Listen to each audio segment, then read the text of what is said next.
If you were on the verge of death but got saved by a psychotic angel, what would you do? You'll be forced to survive against 12 other candidates in countless death games, warfare, and Hogwarts scenarios involving your childhood crush. In order to become the new god of the entire universe, I'm going to break down the mistakes made, what you should do, and how to beat Angel's games in Platinum End. This kid is about to become the most boring god, emperor, Death Note, knockoff, wannabe anyone has ever seen. Mirai here is a lonely, sad 15-year-old that is tired of his life thanks to his troubled family. About to kick the bucket, suddenly something catches him. He realizes that it's an angel flying past the public. No one can see the angel except him. He finds out that this thing is his guardian angel and is here to bring him happiness. She knows he lost his family when he was young and hates living with his aunt and uncle, but warns him his life is about to change. As a special rank angel, she offers him a set of wings like hers, or these angel arrows, known as red arrows. These arrows have the power to make anyone fall in love with him, but he gets greedy and asks for both, handing him his angel gadgets, both the collar and the bracelet. No humans can see anything angel related except others like Mirai. They've been chosen for a special reason, because a new horrifying god will be selected soon. He asks her to stop making the story sound scary and give it to him straight, but she doesn't, and instead shows Mirai how his new powers work and the perks. He can even use his powers to steal things if that will make him happy, making Mirai wonder if his angel is actually an angel or a devil or just a plain asshole. She gets defensive and says only humans possess the ability to be evil like his aunt and uncle since they murdered his parents for their insurance money, shocking Mirai at this plot twist. He then goes back to his house on a quest for vengeance, bumping into his drunk aunt. He fires a red arrow at her, making her go under the spell, but then she tries to kiss him like a freak. Under the power of his angel weapon, she confesses they murdered his parents and his uncle was behind it. Just as the man himself comes in, the aunt attacks him like a spider monkey. Not realizing he still has power over his aunt, he tells them that they should have died instead, and the aunt grabs a knife and brutally kicks the bucket. Another angel appears to collect her soul, while Mirai starts to freak out and his angel thinks this is just wonderful. She finally introduces herself as Nase, the angel of purity, and warns him that shit's about to get real. He rushes off to a hotel to think things through and just wants a normal, happy life. Nase agrees and tells him he should use his big fatty to make his uncle kick the bucket while he steals back all of his money. But he tells her to chill out while he thinks. She shows Mirai the most lethal weapon on the planet, this white arrow. Once fired, it never misses, and only ranked angels and God carry this weapon, making Mirai wonder why this crazy angel lady has one. And then she reveals the plot of this anime about time, warning him that there are 12 other god candidates on Earth right now, each with their own unique guardian angel. Each angel is given wings, arrows, or both depending on their rank, except special ranked angels like Nase, who also get the white arrow. The other angels are more terrifying than Nase, and will do anything to make their candidate win, because only one will be able to become God, and they have 990 days left to figure it out, or else. But Nase confesses she just wants Mirai to achieve happiness in his own way, and will help him become a god or just force girls to like him with his red arrow, whatever his heart desires, since she feels bad for him. He refuses to use his powers for evil and makes his uncle turn himself in for the murder of his parents instead, and takes all of his money. Turning on the TV, he sees a Z-list celebrity talking on the news about all of his recent love affairs, but spots an angel above his head. He thinks he must be another god candidate too and is disgusted by how he's using his powers because he would never. Nase then explains the weakness of red arrows. It can only be used up to 14 people at the same time. The same person can be shot only one time, and the effects per person last only 33 days. The only way to escape one of these things is by flying away, since wings are faster than arrows. Meanwhile, the Z-list celebrity parks his car after being on the news. Using his powers, he starts playing the hide the kuri game with these nice young ladies, just as someone opens the door wearing a strange suit. Taking out a white arrow, he kills the celebrity and collects his angel weapon. The next day, Mirai finds out that the celebrity he saw on TV has died and wonders if another god candidate is behind this, while he shells out his uncle's money on a sweet new apartment. And just then a bank robbery takes place on the news. This masked man arrives at the crime scene, calling himself Metropolitan. We'll just call him Pullaman. This guy's here to uphold justice, or so he claims. Firing a red arrow into the police, they let him handle the robbers. Mirai sees his invisible wings and knows this guy is a god candidate, but Pullaman makes the bad guys attack him and uses this excuse to brutally murder them, pretending to be a hero and tricking the entire country. Nase can tell he has a special rank angel on his side. He then announces that he's come from heaven to defeat 12 opponents, and he recently killed one. Mirai realizes the dead Z-list celebrity is because of him. Panicking, he tells Nase to get away from him right now in case other god candidates see his angel, and tries to figure out his next move. Well, this situation makes me think they used up all of their good manga ideas for Bakuman, but we still gotta get out of this situation. As Mirai, we're like Inuyashiki right now, a normie who's just gotten OP powers, all because Uncle Ben once told me if you ever buy a gun, you better know how to use it, and that's what I do now. I would work on figuring out the one factor that is within our control, our powers, duh. Nase at this point is literally really just a cute little anime girl and will lead us to more ruin if we let her. Well, I wouldn't recommend her as a lawyer, or an angel for that matter. I would use our resources and Nase to begin extensive practice on our angel powers. We gotta figure out our strengths, weaknesses, and limitations. What are they really? And figure out everything Nase knows about this competition and our opponents. Because through her, we can figure out who the other angels are and what type of candidates they would likely pick. And since Nase is known as the angel of purity, that means angels are known for certain things. This would likely directly influence the type of candidates they would pick. And we could do all of this from the safety and comfort of our home before we even think about doing anything else. Later that night, Mirai tells Nase that he wants to quit the angel thug life, but she says if he returns his weapons, he might die. And then she explains, oh so conveniently, the angel system. All angels can be promoted or demoted. First rank angels have wings and a red arrow. Second rank has either weapons, but not both. Special rank angels like Nase have all 2 plus the white arrow, but there's only 3 out of the 13 angels who are this powerful. She thinks Mirai should lay low for a while, but he wants to go to school and be a normal kid because that's just what anime does, telling Nase to only follow him if he calls out for help. She gives him shit about seeing his childhood crush at school tomorrow, making him blush, and suggests he should shoot his big old fatty right into her, so she falls in love with him, is what I mean, making him feel awkward as hell. The next day he leaves alone to school, but then spots another angel in the sky. He tries to act like he doesn't see it, but gets caught by this thing red-handed. It tells Mirai he knows he can see him, just as this angel god candidate shows up behind him, his childhood crush, Saki. She shoots a red arrow right at him, turning him from a kid with a crush into the king of simps. He falls in love with her even harder. Her angel tells her to follow their plan. She reluctantly orders Mirai to go away to her house, and she'll meet him there shortly. A little later, she arrives back home. Her angel coaches her to find out more about Mirai's angel, but discover he possesses the white arrow, alerting them into thinking he is Polyman, but he promises he isn't. The angel says Saki doesn't have angel wings, and asks if Mirai could be her wings instead, in order to protect her. He agrees and gives Saki a mini stroke cause all of the roller coaster flying they do while they get in some practice. After the angel says their biggest threat is Polyman, and thinks he's been trying to lure other candidates out by playing the hero. And since he now has the media and police as his partners, he worries his angel must be a special rank and possesses a white arrow, and will soon find Saki if they don't stop him. Mirai says he will go to find Polyman immediately, but suddenly Nase shows up and says she's been following him and tells him he's fallen for his angel's trap, revealing his name is Revel, and she knows he's whipped. Revealing that Polyman would just kill him, and in the event of his death, his weapons could be transferred to Saki, foiling Revel's plans. Saki finally womans up and tells Mirai not to go. Defeated, Revel thinks they should join forces even though he doesn't like Mirai, but Nase outs Mirai and says he's always had a crush on Saki and wouldn't do anything to hurt him anyways, and they team up. The angels make these two sleep in the same room for efficiency, wink wink, making our boy a little bit too excited. 1 month later, Polyman is still pretending to be a fake good guy just like Homelander, but is annoyed no other god candidates have come to find him yet. His evil yet bodacious angel Mesa tells him no one is showing up because they are afraid to get murdered by him, gee I wonder why, forcing him to come up with a new plan. Back at Saki's room, Mirai realizes Polyman threatens people's happiness, and he loves happiness, so stopping him becomes his main mission. And that's when Polyman shows up on the news with a breaking announcement. He says that he did mean what he said a month ago about the other candidates being his enemy, and thinks hey, we should just talk this out peacefully because, you know, he's not that kind of guy, and they need to meet up at this sports stadium in 2 days. Mirai wonders how can any god candidate from other countries will make it to the stadium, but Nase tells him all the recent candidates chosen lived in Japan already, due to Japan's high kick-the-bucket rate. Nase and Revel think they shouldn't even bother going, but of course Mirai doesn't listen, and thinks it's a good idea to bring Saki too because why not? The angels warn them to not react to any angels they see and not act like heroes. 2 days later, they show up at the stadium with hundreds of other spectators and news cameras. They cautiously spot some angels circling in the sky, and know there are god candidates hiding in this crowd like them. Mirai gets a hero boner and thinks that maybe, just maybe, he can shoot a red arrow at Polyman if he gets close enough, while their angels wait at home. And that's when Polyman falls from the sky. Bingo. 2 other god candidates, Metro Blue and Metro Yellow, also come out from hiding to stop him. Mirai notices they both have wings and arrows, and they fire off a red arrow at Polyman to realize the red arrow.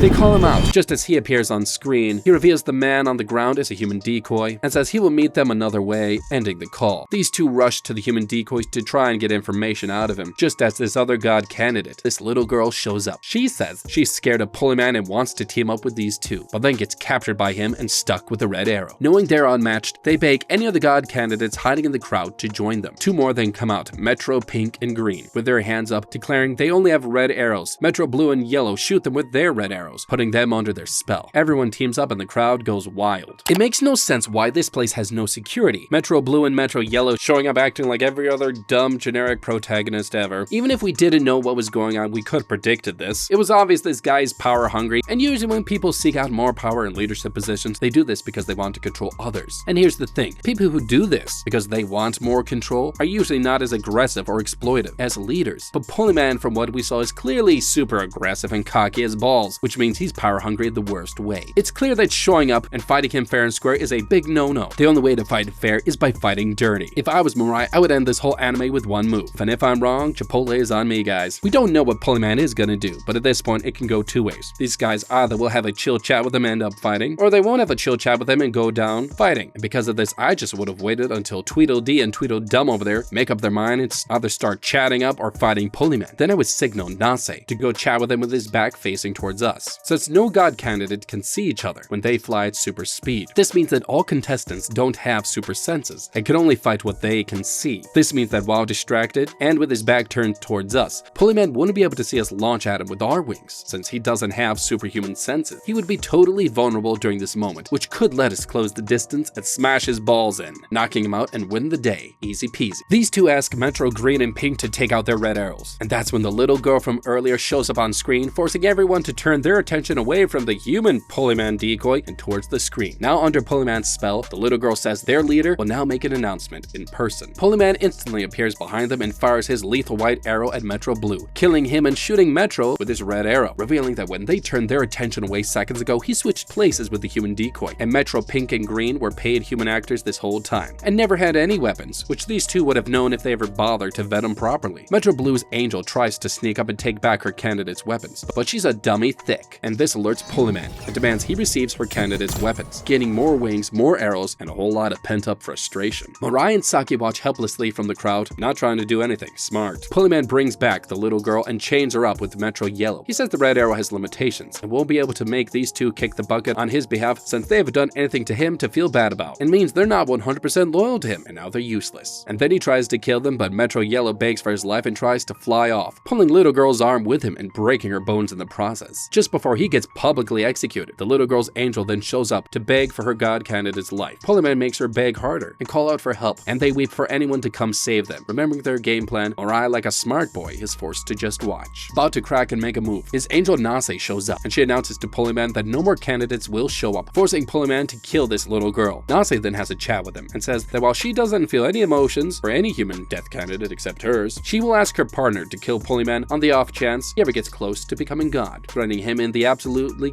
cutest way possible. She then announces that the show is done for today, and tells the remaining hidden candidates to slip out quietly with the crowd. Polyman collects more angel weapons. Later, Mirai and Saki move around like sad little mush-hush puppies, while he tries to face his biggest problem. He can't kill people and can't even hate others due to the way his family raised him to be a goody little two-shoes. And that's when another god candidate shows up at their house, but Nase can tell he's a good guy because he can just do that. Nanata Mukaido. He tells them he was diagnosed with terminal cancer and has only 3 months left to live before he became a god candidate, but he knows his sickness will kill him before this competition is over, and has now made it his mission to meet all the candidates to see who is fit to become god, and now wants to help these kids. He reveals his capabilities. He shot all 14 of his red arrows at a bunch of detectives and made them all come to the stadium earlier to secretly spot other candidates there, and that's how he tracked them. Mirai agrees to work with him, but only if he doesn't give up on his cancer treatment, and he says, "Aight," revealing his angel named Barrett. She is the angel of knowledge and knows things even Revit and Nase don't know about all of this holy stuff. Barrett tells everyone that Polyman's angel is likely the angel of lust, known as Mesa, a special ranked angel that somehow went from the lowest rank to the highest rank in one shot through some shady means. Naruto says he's a designer and proposes they should wear super suits designed by him to hide their identity. So basically he's a dying, cancer-filled anime version of Edna from Incredibles. He tells them when they eventually fight Polyman, they'll need to hide their identity, and everyone agrees to meet back up tomorrow. But of course none of them realize Polyman is doing all of this stuff to resurrect his dead sister. The next day, Naruto returns to Saki's house to show what his detectives found from the stadium. Tracking down this one possible candidate, he says they now need to find 5 more candidates. He will be on the lookout for anyone that suddenly gets rich or popular, or starts acting differently. The news then alerts them that a famous high school girl serial killer has escaped from an unbreakable prison and was escorted out of the prison by security guards for no reason. They realize that Polyman must have broken her out and temporarily let her borrow his angel weapons, since this is technically possible if someone shoots a red arrow at someone else before the transfer of weapons could take place, even for humans.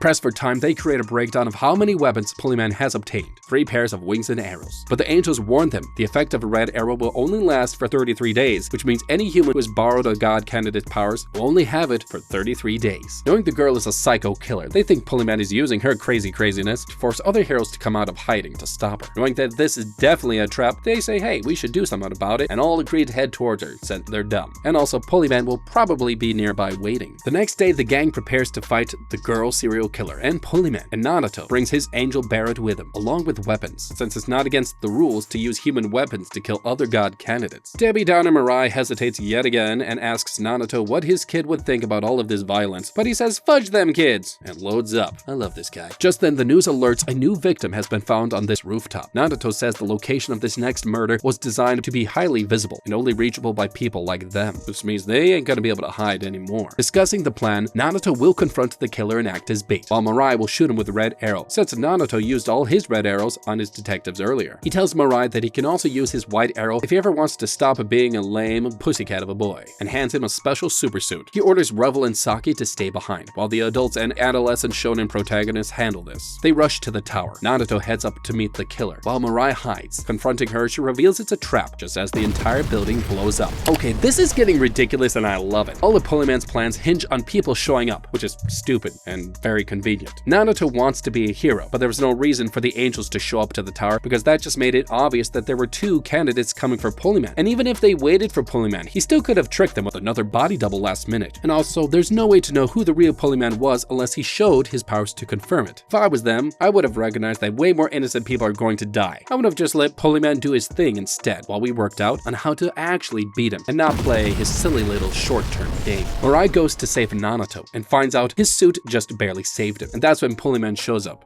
Mirai finds out from him that killing a few people to become god isn't a big deal, since he lost the most important person in his life already, his sister, and he wants to become god and whatever, moving on. He declares today that he will stop killing any more candidates, except Mirai and Naruto, just as his angel Meza shows up to watch his back. While Nase shows up with Barret to watch their candidates back, Naruto secretly orders Mirai to take out his red arrow to make Polyman think Naruto is the only one with a white arrow. Taking attention away from Mirai, Polyman then reveals he has planted another bomb somewhere within their eyesight and offers them a choice. They can kill him and let innocent citizens die, or surrender and save the city. Naruto plays ball and pretends to give up, approaching Polyman, secretly ordering Mirai to shoot the red arrow at him the moment he shoots Naruto. But Mirai chokes up last minute and fires his red arrow to deflect Polyman's white arrow, saving Naruto instead. Pissed off, Polyman tries to detonate the second bomb just as Mirai loses his shit and charges at him, clashing his red arrow and engaging in battle, deflecting Polyman's white arrows without actually shooting back. Naruto realizes Mirai will soon die if he keeps this up, and surprises Poly ass, blasting his face till his helmet breaks in, allowing Mirai to get a quick glimpse of Polyman's real identity, right as he escapes. Realizing they have captured a part of his identity, they call it a day and head back home, while this kid tries to not feel bad that he's a big baby, a big frickin' loser of a baby, oh my frickin' gosh. Moving on. That night, Saki asks Mirai to sleep with her. No, not like that, you deviants. She tells the angels to get lost for about 2 minutes based on his perceived capabilities, but then she actually confesses to him that she's apologizing for being kind of an a-hole to him growing up at school. It was all due to peer pressure, you know, and didn't step in to help him when he was getting bullied. And reveals on the last day of junior high, she tried to apologize, but saw him about to kick the bucket, and this is why she tried to kick the bucket, right? She thinks she shouldn't be around anymore and asks Mirai to help her. He agrees and flies her out first class to her dorm, but then she imagines what kind of splattered watermelon her head would look like down below and says, bad plan, begging Mirai to forgive him instead, and he does, and they head back in. Meanwhile, Naruto heads back home to sleep, but his wife gets on his butt about where he's been, so he finally confesses he's been battling wannabe gods with a virgin kid partner who, like him, has a pair of invisible chicken wings to help them fly and stuff. Then lets her marinate on that info dump and goes to bed. In another part of town, another recent god candidate who grew up dang ugly but got confident hears about Polyman on the news with the latest bombing. Becoming his biggest fan, he wants to be just like him and uses his red arrow to get surgeons to make him more like JoJo. Yes, this really happened. His angel, known as the Angel of Intuition, can sense Polyman is someone who grew up rich and confident, but the bromance is strong and pink hair guy goes to get another handsome Squidward surgery. Using his red arrow again, he accidentally finds out from the surgeon that someone else came in here 2 years ago as handsome as him, but wanted to learn how to preserve his sister's body instead and paid her hush-hush money to keep it quiet. Using his Angel of Intuition and some detective skills, he links the sister's blood type on file at this clinic to the blood left at the recent tower bombing scene, finds Polyman and gets him to agree to test his loyalty by capturing a god candidate. And now we got this pink hair guy planning to capture one of them soon. Now back to the main storyline. The next day, Mirai's team meets back up to discuss what they know about Polyman. He's between 15 to 20 years old, handsome as balls with caked up white pop star skin. Naruto says he's analyzed some blood left on his broken heart and found his blood type, but his DNA wasn't found in the police database, so he's was going to send one of his detectives to check the hospital in the meantime instead. Since he was injured, Polyman will likely kill anyone that helps him in order to tie up loose ends. Saki then comes in and announces that she Red Arrow shot her parents and convinced them to buy her another house that looks like a church, and the team can use that place as their new headquarters. Preparing for their fight, they discuss how Saki could get angel wings to not be useless, and Revel says she could get wings if he became a first-rank angel. They ask Nanato's smarty pants Angel Barrett on how to do this, and she says this is possible if Revel stands out in any particular field, and the easiest way to get promoted would be by getting smarter than Barrett, by studying up on the entire history of the universe and everything in it. Revel reluctantly agrees to start studying in order to help out Saki. Later, everyone moves to their new headquarters and starts getting to work. Nanato comes back with his super suit ready to go, but then one of his red arrows comes back to him, and that means one of his detectives must have died. He then realizes what this could mean and grabs Mirai to go with him, telling him that his identity might have been exposed. He calls his wife, but she doesn't pick up, and that's when they spot this strange man standing outside. Nanato goes in while Mirai handles this potential threat. The pink hair guy reveals to Mirai that he is also a god candidate. Mirai fires his red off arrow at him, but the enemy flies off, forcing him to give chase. But Nase notices this time that he shot his red arrow for the first time without hesitation, and thinks finally he's getting stronger. Mirai and Nanato then get a phone call from Polyman, telling them where his family is and to come get them. Saki gets ordered to stay put with Revel. Meanwhile, pink hair guy waits with the Nanato's captured family in this theme park, and gets ordered by Polyman to shoot red arrows at the two god candidates when they arrive. The two finally show up, and somehow pink hair guy killed that one detective that was connected to Nanato and found his family, but don't worry about it. He rushes in to save his family, walking right into Polyman's trap. Desperate, Mirai threatens pink hair guy with his white arrow, shocking him and forcing him to run away, while Mirai thinks of his next move. You know, Mirai honestly should have done a better job of keeping an eye on his family. Like, oh, I don't know, for instance, using a few red arrows on the right people and install some cameras around his residence, because we're literally fighting people with superpowers from God. Nanato had 14 different people working with him with his red arrows, which really means he had 14 different ways his identity could have been leaked. He should have used the people that he used his red arrow on and ordered them to set up a recon around the theme park, since we got the location and where the bad guy is beforehand. By getting a layout of the area in advance, we could have had 14 pairs of extra eyeballs on the area. I would not have shown up with a freaking two-man team like an idiot. As Nanato, I would have ordered Mirai to wait hidden away from the front lines first, because getting us together is exactly what Polyman wanted. I would have shown up with just my angel while Mirai and our comms team worked together in the background to coordinate a proper assault on this guy, while trying to figure out how to better assist us. It's clear that these bad guys needed an audience before doing anything, and showing up just to save his family without thinking is just stupid. Polyman then shows up with his angel Mesa, luring back pink hair guy. Mirai buys time by also going inside the trap, but with a plan. He tells Nanato to fly around the cage at super speed so they can't be killed while they work on coming up with a plan, taking off and preventing Polyman from seeing them. Annoyed, he tells pink hair guy to alert him when they get tired from flying. Getting away from his creepiness as soon as possible, he doesn't even waste a red arrow on him. A few hours later, knowing they can't be heard outside, they announce they're going to escape and go supersonic, disappearing into a pocket of reality and now completely hidden from Polyman. Pink hair guy starts to panic and alerts Polyman, but he knows they're playing games and it's only a matter of time until they have to stop flying. A full day passes, and that's when Saki arrives now with wings. Long story short, Revel sucked at studying and felt sad for her, being the first angel in history to cry for a human. So he got promoted and became the god of emotion, and now here we are. She gets updated on the situation, and pink hair guy's angel, the angel of intuition, tells her the newcomer holds the key to everything, making no sense as usual. She creeps on pink hair guy hiding from Polyman's cameras nearby, and shoots the red arrow at him, and the first time he feels loved. Now whipped, he makes an excuse to go to the bathroom and goes away from the cameras, secretly meeting Saki. Revel whispers to Nanato and Mirai inside that Saki is now here with wings. Pink hair guy is ordered to free Saki's boys and goes off and drives his sword into the glass. Seeing this through the cameras, Polyman rushes to the location, bringing over a whole group of new evil god candidates. Back inside, the hero trap Nanato and Mirai notice a small crack left by pink hair guy's sword, using that to break through. Seeing Saki with wings for the first time, they acknowledge that she is now finally not totally useless. The gang gets ready for a 4-on-4 god candidate showdown, but Nanato asks for a quick 5-minute break so he can drop his family back off, please. Saki then takes them back and updates them about teaming up with virgin angels, and heads back. Returning, they shoot each other with red arrows, making the bad guys now unable to shoot them with red arrows, including pink hair guy. And now Polyman will have to kill all of them to obtain their angel weapons. Pissed off, Polyman tells his minions to attack. This guy starts blasting, but pink hair guy defends Saki and goes to handle him, while she and Mirai flank this guy, trapping his god wings with theirs, allowing pink hair guy to catch and slice and dice his hand right off, sending him to retreat. Masked faced girl is up next, but has a trap card under her sleeve, showing off this deadly virus, the most dangerous virus in history. She gives a live lesson on a rat, brutally kills it in front of them, and with her hand on the virus, she also reveals her heart has been planted with a chip, and this remote will stop her heart if Mirai can reach it, but offers him an out if he acts as her first test subject. Polyman announces he will stop killing if Mirai accepts his offer, and asks him to meet him at the Ferris wheel below, forcing him to die for the sake of humanity as his team struggles to figure out a backup plan before it's too late.